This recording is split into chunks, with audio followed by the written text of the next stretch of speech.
So the clock now tells me that it's time to start, and I welcome you all to the MAXDAYS Spotlight session on grounded theory with MAXQDA. And you will find a link to the handout that I've prepared for the session, where I've compiled very important information that I'm giving here in written form, pinned in the chat, so you can open it there after the session. And the session will also be recorded and published on YouTube, so you can watch it later. If you have any questions, I'm happy if you write it in the chat. You should be in the session tab, and you should click on the chat. Then you can add a comment, or you can add a question there. I will try to answer it on the go. And afterwards, I will check all the questions. Maybe I missed some, or maybe I have to postpone some of them, because I will come to that back later or at the end. And there is also an option to put your questions into this question and answer section. That works fine too, but I will have a look at the chat the whole time here, so I will take the questions from the Q&A section at the end of the session. So let's start, and of course I have to start with this book from Barney Glaser and Anselm Strauss, who wrote The Discovery of Grounded Theory, Strategies for Qualitative Research in 1967, and laid the foundation for what is known as grounded theory, sometimes grounded theory methodology called, and which is an approach, I would call it, for analyzing qualitative data. And since 1967, there have been published many books on grounded theory, also from the original founders Anselm Strauss, here together with Judith Corbin, or by Barney Glaser, here, for example, Theoretical Sensitivity in 1978. And also there's the book from Chalmers, which was published in 2006, and in the second edition in 2014. And there are many books and, let's say, different ways of doing grounded theory around the world. So this is the basic we are talking about, and I want to lay some foundation for our session here by sketching out the general process that a grounded theory project will follow. So it usually starts with the research interest, with the research question, and reflecting your prior knowledge, and then going into the field, doing some first data collection. With first data collection, I mean that the data collection is not done completely right from the start, but maybe you're doing some interviews and some observations. And then usually the analysis already starts when you have already only collected some of the data that you will collect in the whole project. And main thing for analysis will be coding. This is a very prominent role here in grounded theory, and also writing memos is very important. And this might be accompanied by creating diagrams or the general idea, which is already laid in the first book from Barney Glaser and Anselm Strauss, the constant comparison method, being in constant comparison of all the data and different levels. And you take the first results from your analysis, and usually this is what we call theoretical sampling, do another data collection. Now, taking into account what you've already found out on the research topic, on the research interest, and collect more data to ensure that you stress your theory, or the current stage of your theory, and to develop it further. So there is something happening, and I would call it continuous theory development, starting with the first interview or the first data that is collected through all the analysis and all the theoretical sampling iterative process sketched out here in this diagram. And then at some point you will reach theoretical saturation, and you can formulate your grounded theory. And the question now is how you do this with MAXQDA. I will present some ideas here first in my slides, and then I will go to MAXQDA and show how you do it there live. So first I will give you an overview, and of course I have to start with setting up a project. Right from the start, it's a good idea to create a new MAXQDA project right from the beginning of your study. So even before you have collected any data. So you can write memos on what is the research interest. You can write memos on what is your What is your prior knowledge on the topic you are dealing with? What are your sampling strategies for the first connection or the first contact with the field? And I would suggest to import all data into the project, no matter what it is. So import interviews, import observation protocols, import your field notes, import photos, videos, all together in one project, so you have them all at hand and you can manage them in a MAXQDA project. I think this would be the most important thing here to consider. If you're creating field notes, I would suggest to import them as documents and not as memos, as I would usually recommend for most other approaches for qualitative research, for example, and for thematic analysis, I would usually recommend it to import field notes as memos. Of course, it's always a good idea to have speaking names, document names, and this is very important for grounded theory projects too. So maybe you could use the I letter and for interviews and the F letter for field notes, maybe P for photos, so you can easily access and differentiate between different types of documents beside the icon that changes when dealing with different documents in MAXQDA. Of course, it is a good idea to structure your data in document groups, and you could use the data types, like on the left hand here, interviews, field notes, other data, for example. Or you could use the time of collection. So you start with the first phase at the beginning, and then you have a second phase, which will contain all the data collected in the second phase after you have done some theoretical sampling. So it's no issue if you change the order of the documents later, and changing and being flexible is a very big principle in grounded theory studies. So let's have a look what is going on when talking about coding. And coding in grounded theory project is often connected with open, actual, and selective coding.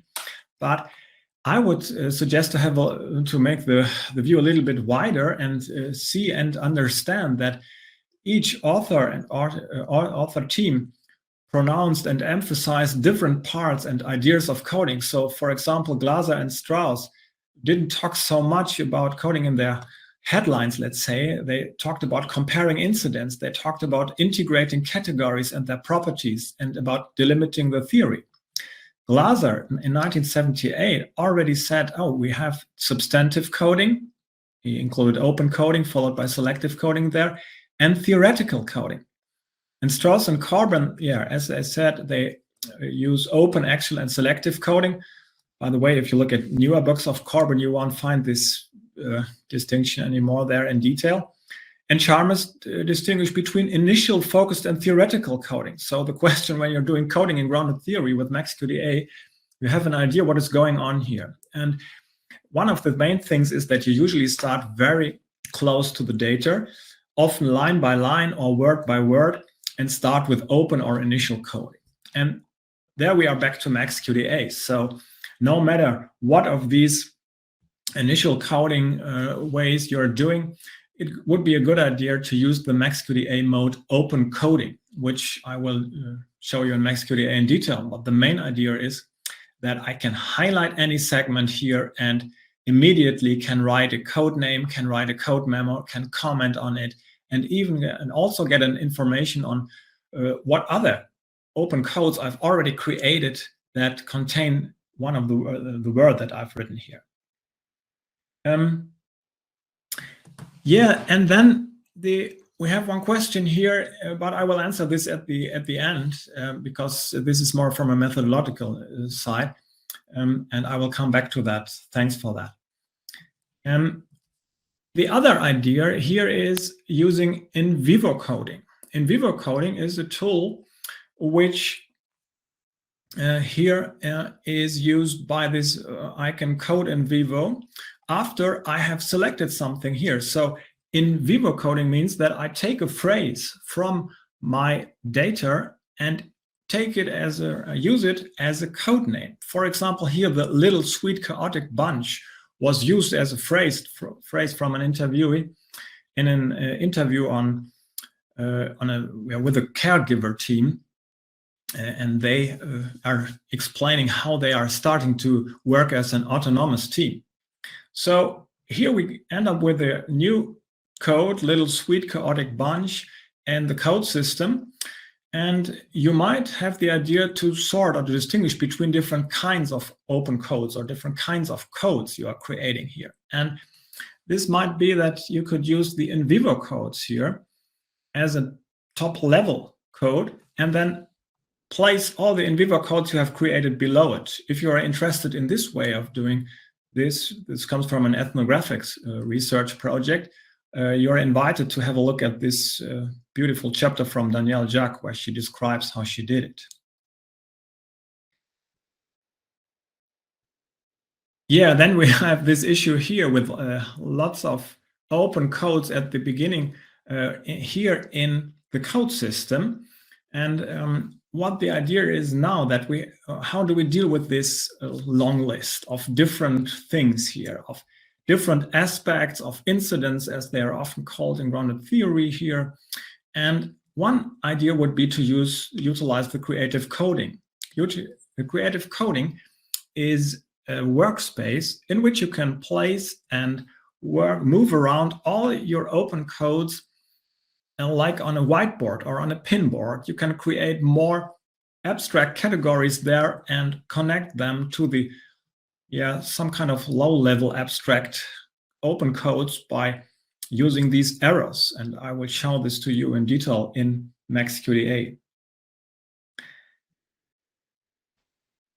As the analysis continues, maybe Strauss and Corbin suggested that you can use the coding paradigm as a tool to think about the relations between all the codes and categories that are emerging from the data and that you are creating.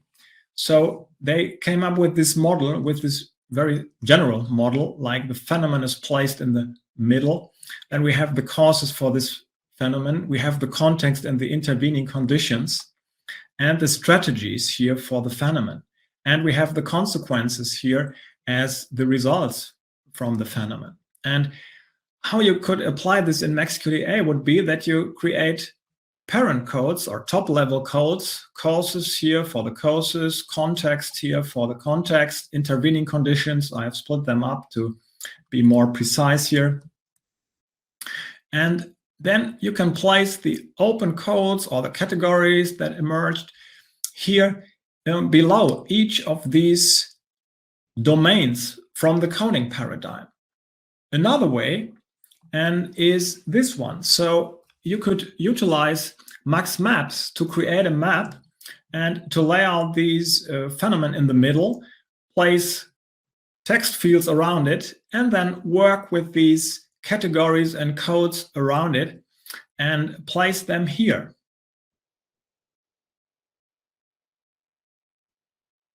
Now here is another idea that helps to think about the relations of categories and to think conceptually, as Juliet Corbin sometimes promotes in her interview with Cesar Cisneros. So Glaser, in 1978, invented these coding families, and these are only some of them. For example, the 6 C's, the causes, context, contingencies, consequences, and conditions.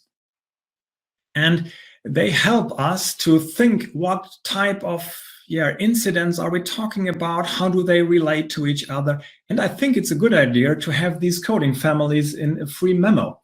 In fact, I think this is not only a good idea for grounded theory, but using these coding families as a background thinking matter for many coding approaches could be a good idea, and sometimes would lift it up and into a more conceptual way of thinking and more analytical way. So here we see the usage of free memos, and I've listed all the different memos you can create in MAXQDA here, and named here what you can do with them in a grounded theory project. And please note there are many more ways to use these memos there. But one idea would be that you can use the free memos for reflecting on your prior assumptions or on thoughts on overarching concepts, Or if we look at the document memos, you could note supplementary information on individual cases and on situations of data collection in it. Or you could use them for analytical findings on a case. I've noted all these parts in the handout, so you don't have to scribble them down now or maybe take a screenshot here, so they are part of the handout. And the code memos here are very good for writing down analytical insights regarding codes, categories, and concept. And this is something which distinguishes grounded theory from my point of view when using MAXQDA from thematic analysis or qualitative content analysis, because usually this is the code memos are used for the code definition or so, and when this code is applied. But in grounded theory studies, we are using these code memos much more to elaborate our thinking on these codes and what they mean. I went to a workshop with Günther May, and he said 30 minutes coding, 30 minutes memoing. That's the idea of grounded theory. Yeah, I like this phrase, and I used here in this memo I wrote here some boundaries of autonomy. I was thinking about the process of a care team autonomy development can be compared to growing up. It's some kind, you're having a youthful caregivers and the more experienced ones. And please know that there are several memo icons I can use here to distinguish between different contents in my memo, no matter where they are positioned in MAXQDA. And please note that you can link codes and you can link coded segments here. All the memos can be arranged, sorted, organized, searched in the memo manager. And this is the idea which is very important for grounded theorists, because I think here in the memo manager, a lot of growing or a lot of creating the theory, developing the theory happens, because in the memos you can think about, you can theorize about what you have done before. And for example, you could create also sets or write new free memos here by clicking on the new free memo icon here. And then we have the maps. There was already a session on the MAXMaps, so I will cover this only shortly. So we have several document models here. We have several code models here. And I simply created here a code theory model for one of the categories, like passive and active shaping of roles and responsibilities. And all the related aspects are placed around this selected code, and also the memos are included here. So by diagramming, this is so wonderful, because all is connected here, and I can go forth and back between the different parts of the project. I can link them, and even I can link them in a graphical way here. This all helps us and bring it all together at the end, for example, in the questions, themes, and theories environment, where we can use, include or send our code theory model to, and where we can write insights on it. And these insights we can compile and then write insights of insights, some kind of integration of our insights, and we can write propositions, for example, that here for our study, for our grounded theory study. So this was my overview of the different features that are helpful in MAXQDA. And as if you have followed the chat, there were several more ideas, like utilizing the paraphrases and many more of them. And I'm so happy that you share those ideas there, because please note, MAXQDA is a toolbox and it offers you a lot of features to conducting a grounded theory. So here it's time to have a look at the live demo, and yes, I will have a look at the differences between the memos and comments there. So I've prepared a project here. It's on the autonomous caregivers with some interviews here. The first interview here is we have already created some open codes here, and the second one is currently opened. And I wanted to start with showing you how it works to create an in-vivo code. So here I select this part that you've already seen in the slides, a little sweet chaotic bunch, which is some kind of a crazy phrase for naming a team or describing a team. But when I use this, or when I highlight this, I have the option to click on this icon here, the coding stripe icon with a green plus and an I indicating this is in vivo coding. And you see that there is also a shortcut. It's Alt plus E on Windows and Command Option plus E on Mac. And if I click it, several things happen. MAXQDA creates a new code at the top of the code system.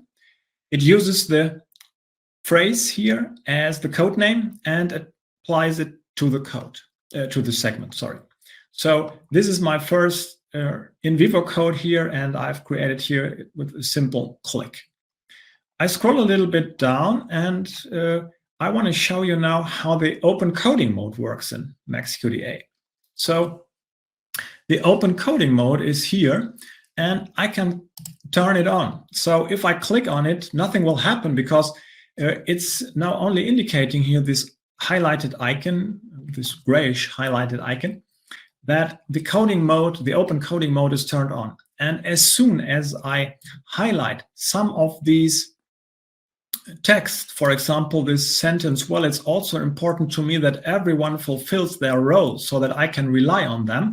And as soon as I release the mouse button, I don't have to click anywhere else. This input dialog appears and I can enter a code name. For example, I could type in role, and you'll see that MAXQDA also lists all the codes that exist already in this code system here, where role is part of the code name. This helps to not create the 100th code or open code with the same name, and to already start thinking about what do I already have around role, and always brings it up here. And if I click fulfilling the role, which might be an appropriate open code here for this part, then MAXQDA will apply it and will increase here the number of coded segments for the already existing open code.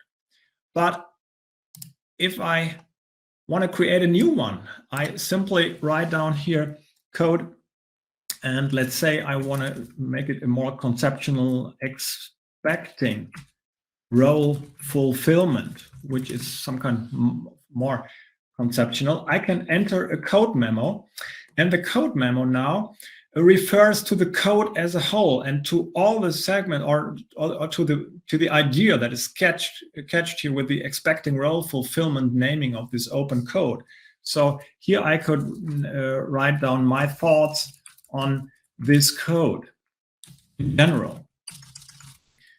And here in the comment on the coded segment section of this dialog, I can enter a specific information, an analytical information that is bound to this coding and to this coded segment that we are now creating. So for example, here I could refer to language, and I could refer that it's interesting because I know this interview, they're talking about role, but I'm not sure if it might be more interesting or more appropriate to think about tasks or to think about responsibilities here. And it is interesting what is connected with this phrase of this term role. And if I click on OK now, several things happen at the same time. First, the new code is created here in the code system. The memo contains the code memo that I've written here, and I can simply double click on it, change my thoughts on this code in general anytime. And the comment on this specific coding, on the specific coded segment, is displayed here and is connected to this coding here, to this coding stripe. By the way, you can see that there is a comment because the circle here is filled. If I scroll up a little bit, you see there is no comment here, and it is not filled. It's displayed in gray. It's transparent, the circle, the middle of this coding stripe. So this is the idea of open coding, and I end up with a long list of open codes here. And this might be some kind of helpful because I can write memos on each of those open codes already. But there has to be a time where I start thinking of grouping them together and analyzing them and their relations. And I've seen some projects where there were, let's say 2,000 of these open codes, and I think this is not the idea here. Yeah, the idea is to start and to think more analytical and more conceptual. And one way to do this is to use the code's creative coding tool in MAXQDA. If I click on creative coding, a new window will open and it will list all the codes that I've created so far. And it will retain here the structure that I've created. You see, I've only have codes on the top level here, but there might be already some kind of sorting and hierarchy. Now I can sort those by alphabet. I can search for a specific code here, or I can simply drag and drop and start dragging and dropping, and some single or all of them here. And for demonstration, I will only take these. These are already many of those. And I will start organizing codes here. I could already have started with sorting them while selecting them, but I took only a bunch of them and now start to sort them here on this whiteboard. So for example, I have the expecting row fulfillment here. We have the little sweet chaotic bunch, which is somehow connected with this role fulfillment. Being responsible, yeah, might also be part here of this idea. Necessary trust, I will move this a little bit away over there. Learning how to deal with conflicts, I think this is some kind different. I will place it over there.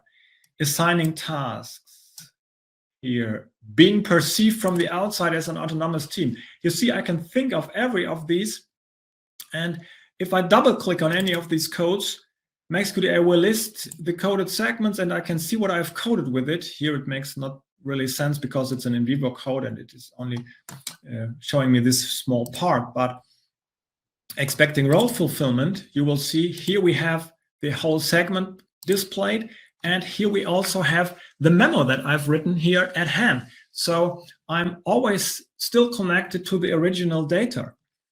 And I will sort it a little bit here because I've dealt with those codes before, intervening in a moderating way. This is all about roles, and I think that's it.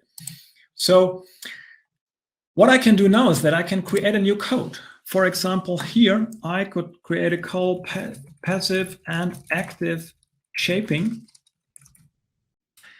of roles and responsibilities. And it is now created here as a new code. And I can now click on link, define as subcode. And I can now drag them here and connect them with the related codes here. And here we have many of these options here. There was the question on how I can select more of them when starting to use this creative coding tool. You can simply hold down the Shift key on your keyboard. And there are also some helpful things here for aligning them. For example, I can align them in a half circle and place this category that I've created for these open codes above them and make this bold to make the connections more clear here. And to show this in detail, I'll have to add some more codes, and I will categories and exploring and communicating boundaries. I thought might be a good idea to have this single segment here, this single code linked to. And please note that you can highlight any of these codes here and give them a different color. For example, red might be something good here for exploring and communicating boundaries, especially when thinking of getting mature and use relations here, associations. And maybe another one, managing conflicts for the others on the right, would be interesting here. So I will link those two, and I do this in such detail that you can see what happens when we will end creative coding. Because the great part of it now starts here. We have these connections here. We have created new ones.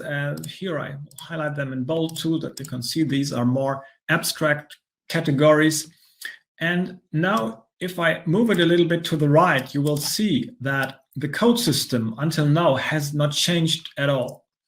But as soon as I click on Quit Creative Coding and I click Yes, the structure that I've created visually on this whiteboard will be transferred into the code system, and all the codes are now rearranged, and now it's getting more clear. We are now having 3 categories here at our top level, and we are moving to conceptual and more abstract ways of doing it. Okay, so this is coding, and this is accompanied by working with memos. And for example, here we have the memo exploring limits of autonomy. And I've already mentioned that you can assign different kinds or different symbols to each memo. And if you like, you can add here these types in your project. For example, for you could write theory. You could use the L for language, or you could use the M for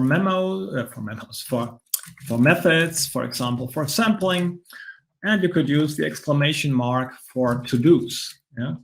So there are several ways to highlight your memos or to label your memos there.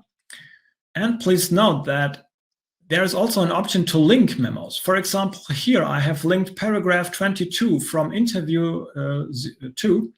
And if I click on it, you will see that this link leads me here to this document browser, and I can link memo text with documents. I can link memos with other memos, and there's also an option to particular link codes to memos. For example, here I think the ability to deal with conflicts and the learning how to deal with conflicts somehow interacts with this exploring limits of autonomy.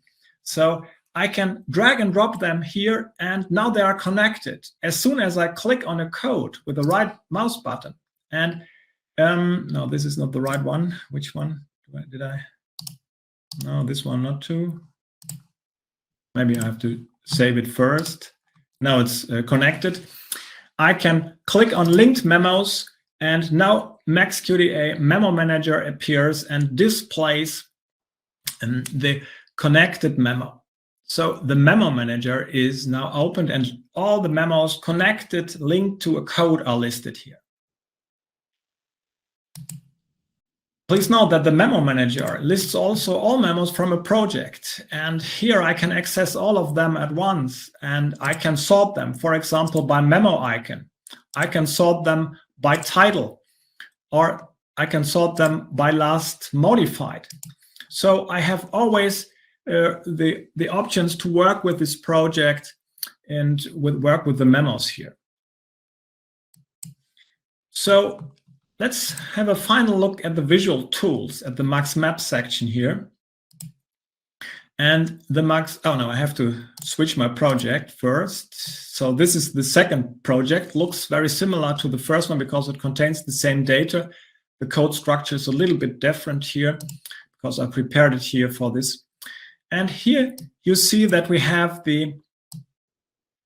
this map containing our coding paradigm. So I placed several text fields here, and now I have the option to select categories and codes and drop them onto this whiteboard here on this map. For example, the external and internal development is something that I see as a consequence here when a caregiver's team starts being autonomic and starting to develop autonomic competence. And this might be colored in orange. Also, this might be colored in orange. For example, we can use it here to make it more clear that those are all the consequences. And I can work with this here. I can also create a code theory model here, for example, by clicking on new code model, code theory model, and then drag and drop any of these codes. Usually you would select one that has subcodes, drop it there, and now my settings are already, my checkboxes here, code memos and display subcodes up to level 1 are already checked. and I can use this model directly. So MAXQDA now created this code theory model, and I can arrange this a little bit to make it more visually appealing. For example, I can remove here the names of the memos and so on, because they are related to this passive and active shaping of roles and responsibilities here. And this is how I can continue my theory development. And I can send this to a worksheet, and I've already prepared a worksheet here in this project. And this is now the QTT, the questions, themes, and theories. And if I open analysis, questions, themes, and theories, you will see that I've already imported this into my questions, themes, and theories environment. I've already written some insights here. I've also included the coding paradigm idea here. And yeah, here's the one that we've currently added. And if I click on integration of insights, I have many options here for doing this, for integrating my insights here. Yeah, this was my tour through MAXQDA, and I will go back to these slides to make a short summary and then come to all the questions that have popped up here in the chat. Many functions of MAXQDA support grounded theory research projects. And as you have followed the chat, you have seen that there are several possibilities to do this. And you can use the functions flexibly according to the needs in your study. And the most thing that I've seen is that you need methodological knowledge about the grounded theory approach before starting coding and before working with MAXQDA and before going to the field. I think this is some kind of trivial, but I've seen it often lacking there, that only very low information level was there on grounded theory approaches. So thank you so much until now already. And I will have a look at the chat and answer your questions and think about your comments here. Okay, so I will have a quick look at the, yeah, I discussed that. I have gone into that. There are some comments on, forgot about the paraphrase function, yes. Yeah, here we go. There was a question here. In your view, is initial coding better done with many codes, or actually using one or two codes and focusing instead on the comment for the coded segment? There are so many ways to do initial coding here, and I don't want to advise for one or the other direction, but I think what you should avoid is creating 2,000 open codes. This makes no sense to me at all. So you have to restrict it somehow, but of course, you could do it in several rounds and cycles. You could do it for the first document, then you could do it for the second document, or whatever works here for you. Okay, so let's get up again in the chat, and I will check. Yeah, there were some other ideas there. I've already talked about comments. So there is another question here. Is there an equivalent way of arranging coded segments or paraphrases on an open map to arrange and cluster and then categorize with higher level codes, more aligned to IPA than GT?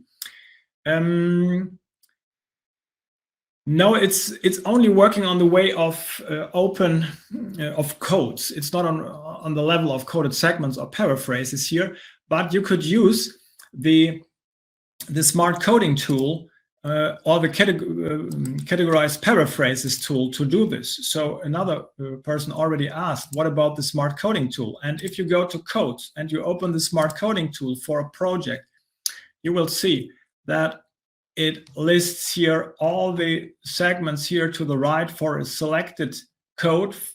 And now I can go through this. Oh yeah, this is something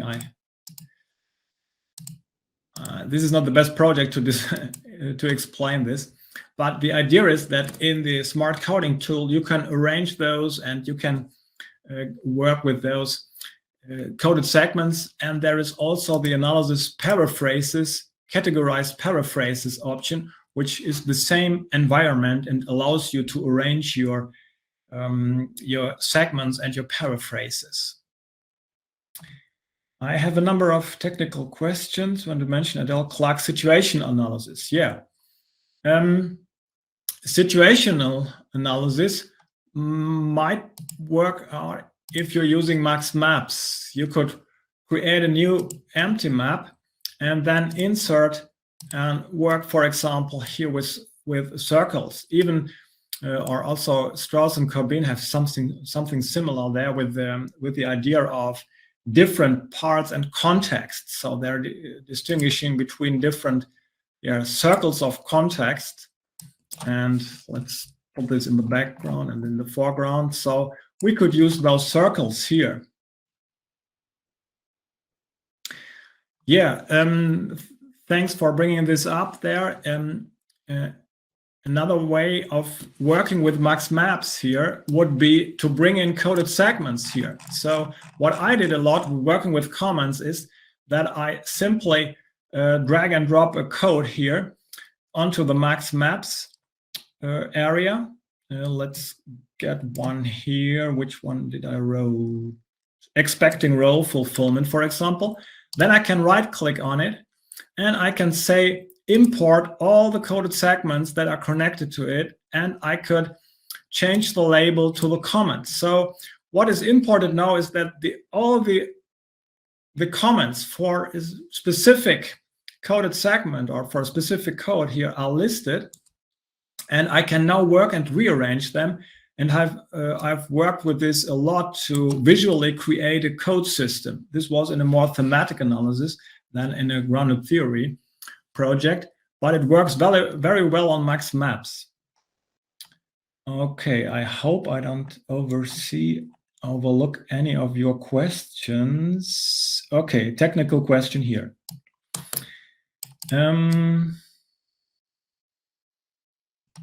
Let's start with this one. Oh, sorry. In-vivo codes, how to include more text for context. Yeah, this is an interesting question. I think that the context is always there because MAXQDA keeps the connection with the original data. So although I only have coded with an in-vivo code my very short little sweet chaotic bunch here, and if I go to the section, or if I load the segment, I only see what I've coded here. But the context is always at hand because MAXQDA keeps the connection to this document browser origin document, and I can access it very easily. So the context is always around it. So what do we have here? How can I integrate my codes to show the specific interconnectivity of concept within each document? I think this would work if you work with MAXMaps or if you write it down in a code memo, for example, or if you use links of codes there. And I would start with not with the creative coding environment, but I would maybe use the visual tools, MAXMaps, and then simply create a new map, drop parts here, and then I can use links here. I can label these links, for example, here. Add label is necessary too, for example, in this example here. And so I have the options here to think about the connections between all of my codes and categories and do it in a visual way. So yeah, this is there. This is labeling here of connections between different parts. This is possible here every time, of course. Right-clicking on a line, right? This could be changed to an arrow. Whatever works, whatever I need, can be done here and accomplished in MAXMaps. And there was a very good session on MAXMaps already 2 hours ago, I think, and it is recorded and you can watch it again. Let's have a look. Here is this question. You said you created your coding system by MAXMaps. Is there an additional function to transfer a MAXMap into a coding system?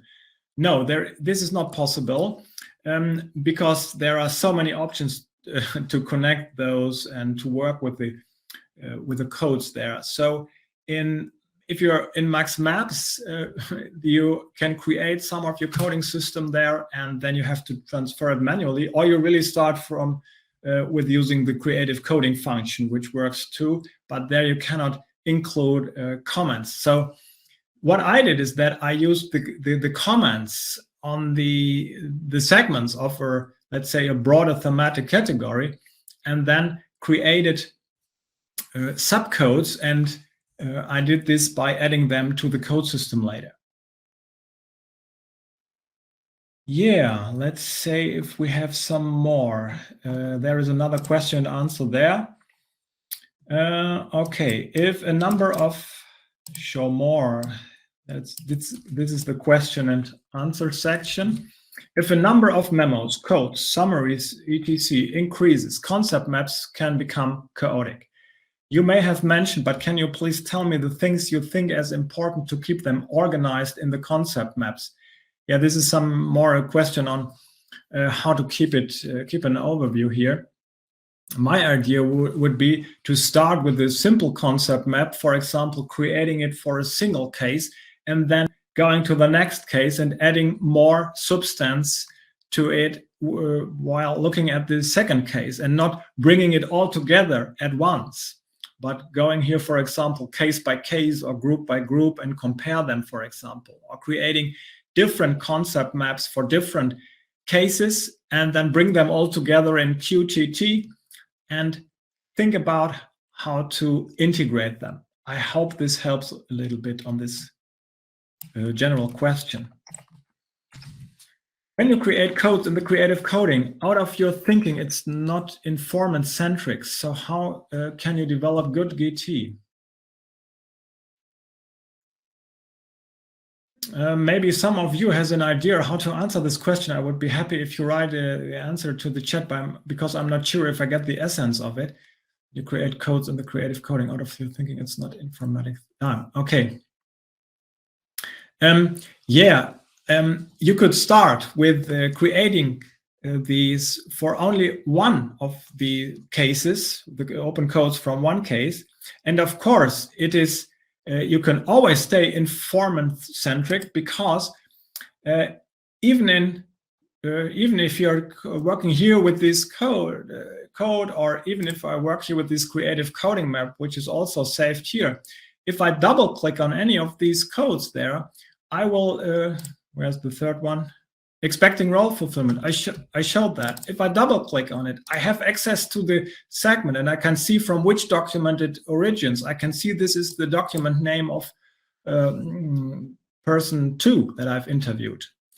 I could only create a map here, or I could only use creative coding for the single case too. This would work. Exploring and communicating boundaries is a code that you created out of the blue. Yeah, this is because I know the data already, and this is something I have done here before. Got you? Yeah. So this becomes clear now. Of course, this only works if you are somehow familiar with the data. In fact, this of course comes a little bit out of the blue. Yeah, that's, I understand.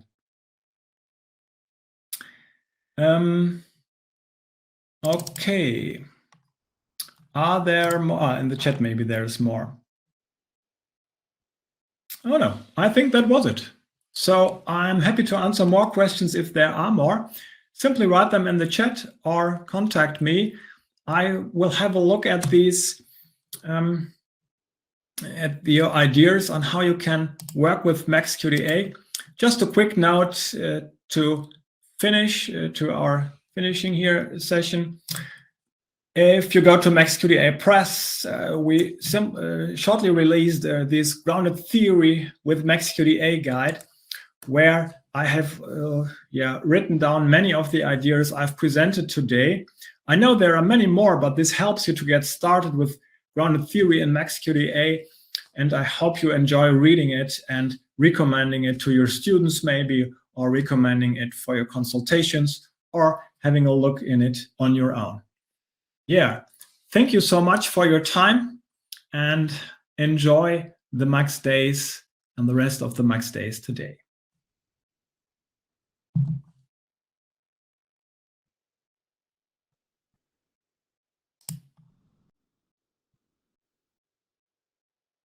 Yeah, there was another question. I will answer this. So you need to link that code to a specific category, summary, or theory. How do you make sure that your process is rigorous and is objective? I understand that you are familiar with data, but because you're familiar doesn't mean that you can create codes that way, right? Yeah, this is a general question on the methodological part. I think we have to discuss this in detail. It's not on the questions, but of course, grounded theory means grounded in data. And to every category I've created and developed, I have to ensure that I can say how this is grounded in data. Please see that for the example, I took a very simplified view here in this project. And I think to be objective here, or intersubjective, I would prefer here, we need to think and to test it against other data. So this is one of the main ideas of grounded theory. We create a preliminary theory, let's call it, and then we get tested with more data and more data until we can refine it, and until there is theoretical saturation and the connections are clear between the different parts that we have created. I hope this helps a little bit. Thank you so much.